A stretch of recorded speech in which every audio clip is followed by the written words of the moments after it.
हर छोटी बड़ी खबर पहली नजर SM Bharat citizen live news.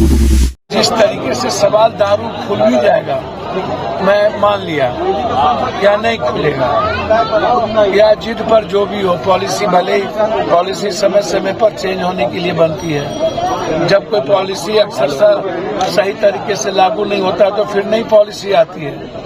सरकार को इतने लंबे समय से बिहार में 4 घाटे हैं।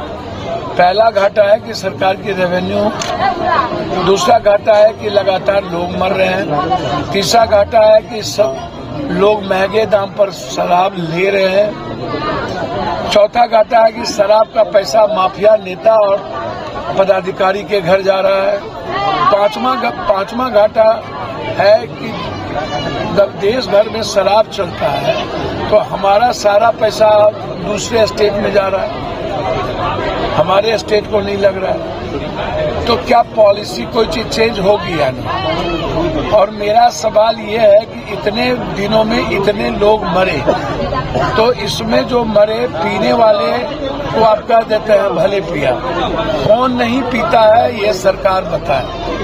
कौन? क्या सरकार के मंत्री, विपक्ष का एमएलए एमपी, विपक्ष क्या नहीं सब शराब पीते हैं? क्या आप जाकर के बाहर ताशकंद में, दुबई में, रसिया में, चाइना में, दिल्ली में, बम्बई में, अन्य जगहों जब जाते हैं तो क्या आप शराब नहीं पीते हैं? नेताओं ने तो प्रतिज्ञा लिया था शराब नहीं पीने का, कसम सभी लोगों ने खाया था। क्या दिल पर हाथ रख के बोले तो नेता लोग शराब नहीं पीते हैं? तो जब शराब पीते हैं तो ये गंदी राजनीति क्यों?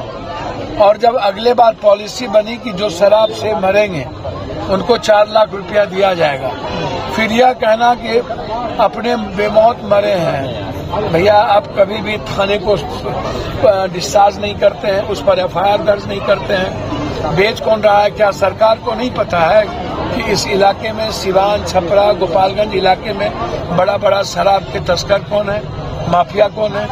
अन्य बातों की खबर रहती है और शराब की खबर नहीं रहती है।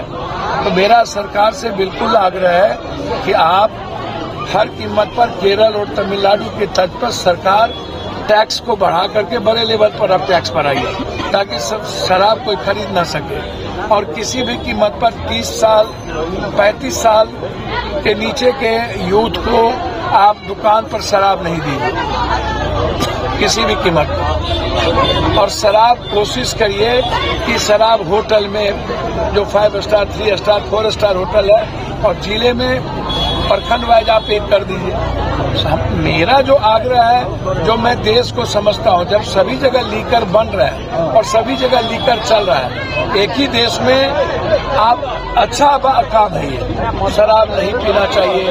मैं कामों को गलत नहीं मानता हूँ, सही काम है कि शराब नहीं पीना चाहिए, लेकिन किसी भी चीजों को आप ब्रेक करते हैं तो नया रास्ता लेता है। बांध दिए तो बाढ़ आता है, बांध नहीं रहती, अन्य कंट्री में बांध नहीं है तो बाढ़ नहीं आती है। जब आप कोई रास्ता रोकिएगा तो नया रास्ता अख्तियार करता है। और अंतिम सवाल मेरा पूरे नेताओं से जो बक ज्यादा करते हैं, हम शराब खोल देंगे, रेवेन्यू यहाँ से आ जाएगा, ऐसा करेंगे। हम पहले जानना चाहते हैं कि जहरीली शराब के लिए पॉलिसी क्या होगी। हमें पूरे बिहार का नेता बताए कि जहरीली शराब क्या शराब खुलने के बाद नहीं बिकेगा? क्या इसके पहले नहीं बिकता था?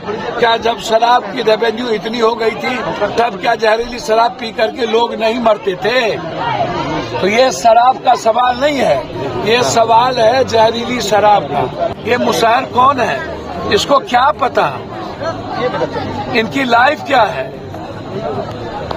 इसीलिए हमने इनको 10-10 हजार रुपया मदद की ताकि ये गरीब आदमी को काम धंधा नहीं मिलता है, ये अपना दुकान कर ले, सब्जी का, अंडा का, काफी बड़ा दुकान 10 हजार में हो जाएगा। और मेरी हैसियत इतनी बड़ी है नहीं कि मैं 1 लाख 2 लाख दूं, लेकिन इतने गरीब की मदद ना होना मुझे लगता है कि ये गलत जाएगा। और मैं चाहूंगा कि इस इलाके के जो जहां ये घटना घटी है वहां के थानेदार सस्पेंड हो, 302 का मुकदमा लगे हर कीमत पर ये हत्या का मुकदमा, एक्साइज पर हत्या का मुकदमा लगे, एक्साइज को पैसा जाता है, इसको सस्पेंड करके नहीं छोड़ा जा सकता और इसको डिस्चार्ज करना चाहिए, इसकी नौकरी खत्म होनी चाहिए हर कीमत पर। और जो लोग शराब भिजवा रहे हैं उसको आजीवन कानून बने कि आजीवन कारावास का गुनाहगार हो, अन्य स्टेट की तरह। तमिलनाडु जो लोग शराब में पकड़ाते हैं बनाते हुए उसको आजीवन कारावास है, टिल, उसको टिल सजा होनी चाहिए, ये मेरा डिमांड है। तो परिजनों से बात हुई, परिजनों ने क्या? परिजन का कहना है यहाँ तो शराब हर जगह बिकता है।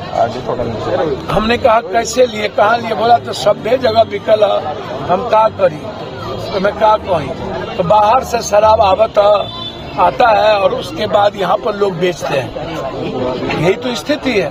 तो इसमें जो लोग फालतू बात करते हैं, नेता लोग, दल के लोग, एक दूसरे पर आरोप प्रत्यारोप, ये जो त्रिशूल लेकर के निकले यहाँ है ना, ये जो गाली गलौज कर रहे हैं, मुसलमान ऐसा मांस फेंक देता है, वहाँ पाकिस्तान में हिंदू की लड़की को उठा लेता है, ऐसे लोगों को नीतीश बाबू बैंड करिए ना, सुप्रीम कोर्ट का ऑर्डर है, जेल में बंद करिए। हम ऐसे लोगों को एक कदम नहीं निकलने देंगे जो किसी जाति को गाली दे और जो किसी धर्म मजहब के नाम पर नफरत पैदा करे। आप जाति को कैसे गाली दे दीजिएगा भाई? पप्पू यादव हो या पप्पू यादव का बेटा हो, यहाँ आकर के काम करे ना। जो गाली गलौज देते हैं 51 आदमी लगभग बड़े हैं, 49 आदमी 40 अभी तक में, इससे बड़े ट्रेजरी कहाँ क्या हुई, इससे बड़ी घटना तो कुछ है नहीं। तो बिहार में जिस तरह शराब बंद है, अवैध शराब भी बंद होनी चाहिए। भैया मैं अवैध शराब की ही तो बात कर रहा हूँ, मरते दम तक बंद होनी चाहिए। सबसे पहले अवैध शराब ही बंद होनी चाहिए। और हम नीतीश जी से हाथ जोड़ के पैर पकड़ के कहते हैं, आपकी पॉलिसी गलत हो सकती है, आपके विचार गलत नहीं है, लेकिन पॉलिसी ठीक नहीं है। मैं हाथ जोड़ता हूँ नीतीश जी, प्लीज प्लीज दारू जहरीली शराब को रोकिए। और सभी नेताओं से कहता हूं कि राजनीति मत करिए। और नीतीश जी एक आग्रह है तमिलनाडु के तट पर, इस कानून को सबसे पहले लाइए, जो शराब बेचते हैं उसको किसी कीमत पर आजीवन कारावास हो। और साथ साथ सरकार खुद शराब को शुरू करे, किसी के हाथ में ना दे, और वो भी 5 स्टार, 3 स्टार, 4 स्टार, 2 स्टार के पर, और ब्लॉक और जिला में एक हो, ये आग्रह है। हर छोटी बड़ी खबर पहली नजर, SM Bharat citizen live news.